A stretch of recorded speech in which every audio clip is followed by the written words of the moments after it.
where did you actually come into the script? Because I heard when you read it, you said it actually blew your mind away. Mm-hmm. Yeah.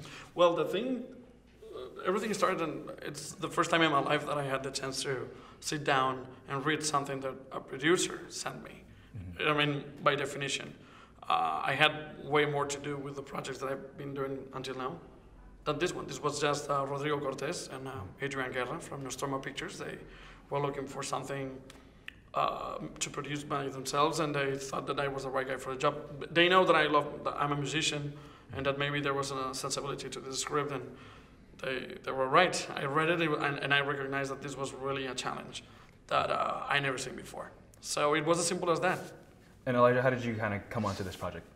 I was sent the script, saw that he was attached to direct, which made me even more excited to read it, because we'd met a couple of years prior at Fantastic Fest in Austin, Texas.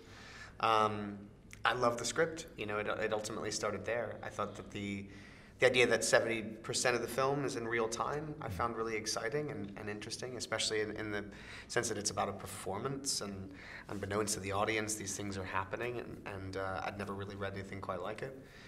And then to work with him, the prospect to work with Eugenio, and ultimately, you know, meeting officially about it was so funny, and then hearing where he wanted to take it beyond the page.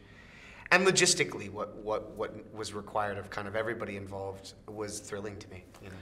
Now, when you hear that you're going to have to play the piano and play these pieces, I mean, did you submerge yourself in learning? Because these are complex pieces, even if you do know the piano. Oh, dude, I know. Yeah.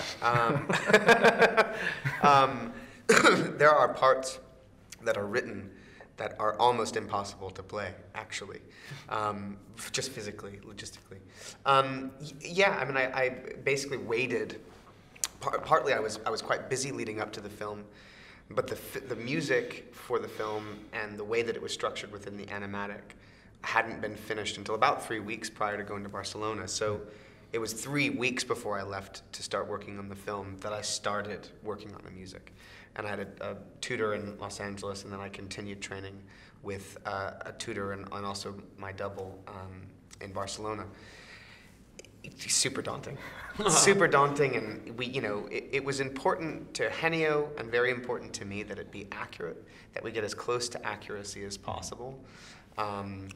But he also created a roadmap for which I didn't have to learn the entire pieces of music, because there were very specific shots where you knew you'd see my hands and my face at the same time. So it made it a lot more palatable and kind of easier to understand. And another character in the film is actually the music, the score to Grand Piano. I mean, did you guys actually have an actual orchestra playing while you guys were actually shooting this? Because it just seems like it's just such a, I can't even process it through my mind what was going on. Unfortunately, we don't have time to go through the whole, and I would love to go into detail, but when we tried, it's really a train wreck. Because it's like, keep in mind that most musicals, what they do is they pre-record the music, and they chop it on for the equivalent shots, and they just put it with a PA. So that's like the reference. But we had to create a music that had the natural flow to the events portrayed on the script that were non-musical. It was like a human being dictating the flow of music that finally was going to be perceived as the music inspiring and following the events. So I define it as the biggest and the most complex work of reverse engineering you can imagine. It was like trial and error.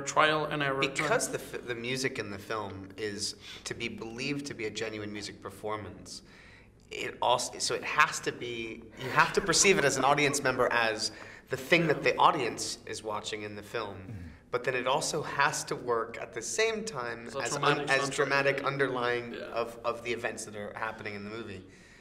And the fact that it's unstoppable, the music has to be unstoppable. When it starts, he has to be there like saying to John, it can't stop, what do you want me to do? And that what do you want me to do is not, what do you want me to do? If that were the case, we will have to change the whole music.